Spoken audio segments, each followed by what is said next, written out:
Land theft has been on the rise, with many falling victim to fraudulent scheme. Namazzi accused Haji Semakula Sulaiti Yusufu of unlawfully claiming her land, where she had resided for numerous years.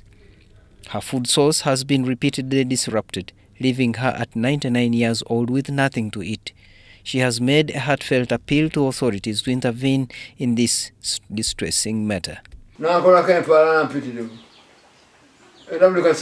Ajja nayo nona ebintu byange emmere yange yonna nayonoona kakati oguna omulundi oba gwakuna emmere ayitema. Namazzi emphasized that her life and the lives of her children are in peril, urging government to take action. Najja wano nengula wano mwaka gwa 5 bala okuva walo nembeera wano ebbanga lyonna. Dr. Regis Namazzi, Magdalena's son, recounted how their banana plantation was destroyed, instilling fear in their hearts. Batawanyiza nnyo omukadde omukazi mange obukadde bwe. They came again and they cut down her banana plantation.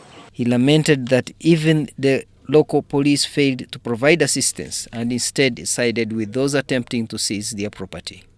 We appealed to the police in the police station. They never assisted us since the bosses in the police station were friends of Semakula Sulaiti Boma.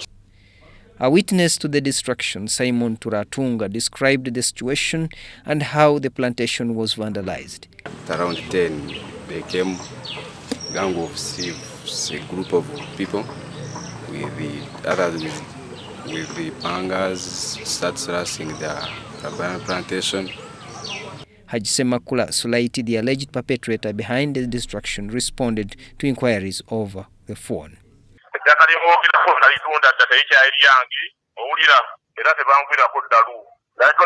Kuttaka Lya Mukadde